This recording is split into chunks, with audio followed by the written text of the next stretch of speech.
আসলে নামাজের আগের যে ছিল খতিব শেখ হাসিনা থাকতে যে রুহুল আমিন ছিল, ওনার তো গত 2 সপ্তাহ ছিল না, উবায়দুল্লাহ সাহেব ছিল যে মুহিব খানের ভাই, উনি ছিল গত 2 সপ্তাহে। তো এই সপ্তাহে আবার ও এসে ফিতনা সৃষ্টি করছে, বক্তৃতা শুরু করছে। তো মানুষজন তো তাকে মেনে নিবে না, স্বৈরাচারের আমলের যে আরও একটা আস্ত ফিতনাবাজ। তো মানুষজন যে প্রতিবাদ করছে, সে প্রতিবাদ না মেনে উল্টা আরও বলে যাচ্ছে, মানে ফিতনা আরও সৃষ্টি করেই যাচ্ছে। তো তার কিছু গুন্ডা নিয়ে আসছিল, যাদেরকে হয়তো পাঞ্জাবি আর টুপি কিনে দিছে। তারা মাদ্রাসার ছাত্র না, সবার ধারণা মাদ্রাসার ছাত্র, তারা মাদ্রাসার ছাত্র না। গুন্ডা নিয়ে আসছে, টুপি কিনে দিছে। তো তারা এসে ঝামেলা সৃষ্টি করছে মানুষদের সাথে, মানুষদের আঘাত করছে, মারছে।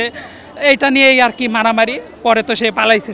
নামাজের আগে এই যে বর্তমান যেটা খতিব, উনি ভিতরে নামাজ পড়াইতেছে, ভিতরে আলোচনা করতেছে। তখন সাবেক খতিব আসছে, আইয়ারে ওনাকে ধাক্কা দিয়েছে, লামাই দিয়ে উনি স্পিকারটা হারিনি আলোচনা শুরু করে দিয়েছে। এটা নিয়ে মুসল্লিদের ভিতরে উত্তেজনা শুরু হয়েছে এবং হুজুরে সাবেক খতিব একটা বাহিনী নিয়ে আসছে। ওই বাহিনীগুলা মসজিদের ভিতরে দখল করছে, দখল করে মুসল্লিদের উপরে অতর্কিতভাবে কি হামলা করতেছে। মানে যেটা ভাই এরা লাঠি টাঠি নিয়ে আসছে, এটা নিয়ে হামলা করতেছে।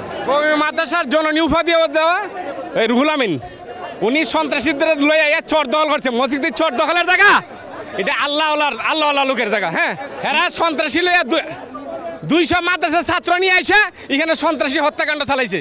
অনেক আমাদের জামাতের লোক অনেক আহত হয়েছে, অনেক মুসলিমরা সাধারণ মানুষ অনেক আহত হয়েছে। মুসলিমের সাজায় নিয়ে আসছে, তারা সন্ত্রাসী।